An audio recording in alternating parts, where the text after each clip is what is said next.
19세기 조선, 정말 거대한 위기가 닥쳤던 시대였죠. 바로 그때 한 학자이자 관료가 철학과 행동의 힘으로 이 나라를 구하겠다고 나섰습니다.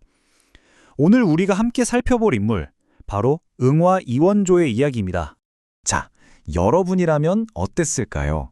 19세기 조선, 나라 전체가 그야말로 폭풍 속에 있는 것 같은 이 위기의 시대를 과연 어떻게 구할 수 있었을까요? 이게 바로 그 시대를 살았던 모든 이들의 고민이었을 겁니다. 그리고 한 학자가 내놓은 해법이 있었죠. 지금부터 그 답을 한번 찾아가 보시죠. 응화, 이원조. 이 사람을 제대로 알려면요, 먼저 그가 살았던 시대가 얼마나 힘들었는지를 알아야 합니다. 그가 마주했던 19세기 조선의 문제들, 이게 정말 보통이 아니었거든요. 그러니까 당시 조선은 말 그대로 총체적 난국이었어요. 삼정의 문란. 이게 뭐냐면요, 나라의 세금 시스템이 완전히 썩어버렸다는 얘기입니다.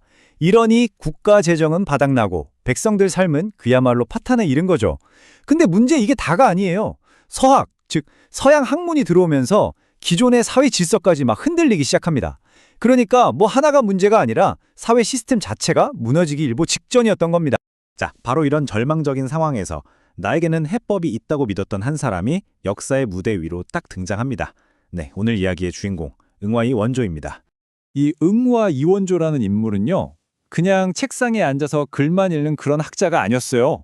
아주 깊이 있는 사상가이면서 동시에 직접 현실 정치에 뛰어들어서 문제를 해결하려고 했던 그런 실천가였던 거죠.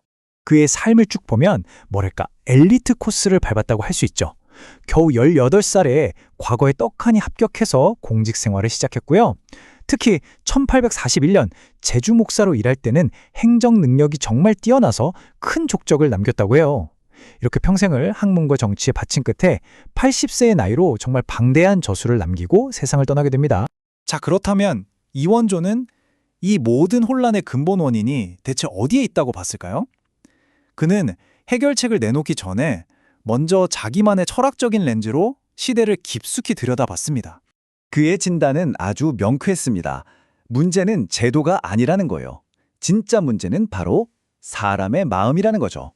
나라가 망가지는 건 법이나 시스템이 부족해서가 아니라 그 이전에 지도자부터 백성에 이르기까지 사람들의 도덕과 정신이 무너졌기 때문이라는 겁니다.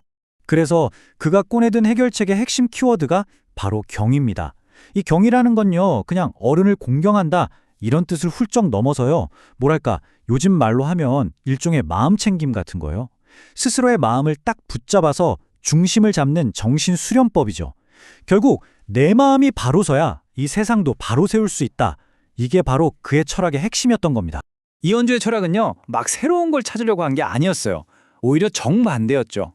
이 혼란 속에서 가장 확실한 길은 위대한 학자였던 퇴계 이황의 정통 학문으로 돌아가는 거라고 믿었습니다. 이게 바로 흔들리는 시대를 바로잡을 수 있는 가장 단단한 기준점이라고 생각한 거죠. 자, 근데 생각만으로 세상이 바뀌진 않잖아요. 철학적인 진단은 끝났습니다. 이제 이원조는 관료로서 이 시대의 병을 고치기 위한 구체적인 처방전을 하나씩 내놓기 시작합니다. 그가 임금에게 올린 글에 이런 말이 있습니다. 모든 문제의 근원은 임금의 마음에 있습니다. 와, 정말 직설적이죠? 모든 개혁은 다른 누구도 아닌 바로 리더, 지도자의 마음을 바로잡는 것에서부터 시작해야 한다는 그의 신념이 그대로 드러나는 대목입니다. 그리고 그는 자기 철학을 그냥 책 속에만 놔두지 않았어요. 직접 행동으로 옮겼죠. 썩어빠진 행정 시스템을 뜯어고치려고 아주 상세한 개혁안을 만들었고요. 제주 목사로 가서는 저 사람 정말 일 잘한다 라는 소리를 들을 만큼 능력을 보여줬습니다. 그리고 미래를 위해 서원을 세워서 다음 세대 학자들을 키우는 일에도 온 힘을 쏟았죠. 자, 그럼 이원조가 세상을 떠난 뒤에 그의 생각과 영향력은 어떻게 되었을까요? 놀랍게도 그의 유산은 책보다도 사람, 특히 그의 제자들을 통해서 아주 강력하게 이어집니다.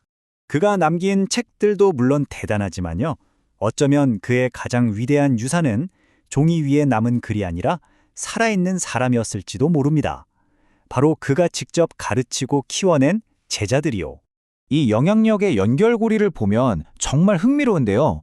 먼저 응과 이원조가 정통 학문의 단단한 기틀을 세웁니다. 그러면 그의 조카이자 정말 뛰어난 제자였던 한주 이진상이 이걸 그대로 물려받아서 한 단계 더 발전시키죠. 그리고 바로 이 한주를 통해서 이원조의 학문적 혈통이 오늘날까지도 계속 연구되고 있는 겁니다.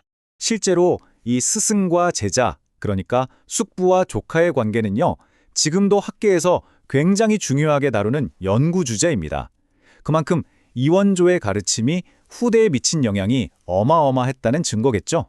오늘 우리는 한 시대의 거대한 위기를 마음의 문제로 진단하고 자신의 신념을 행동으로 옮기기 위해 평생을 바쳤던 한 학자의 삶을 따라가 봤습니다.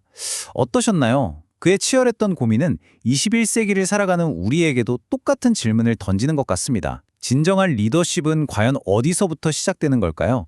그리고 우리가 마주한 이 시대의 수많은 위기 앞에서 생각의 힘은 과연 어떤 역할을 할 수 있을까요?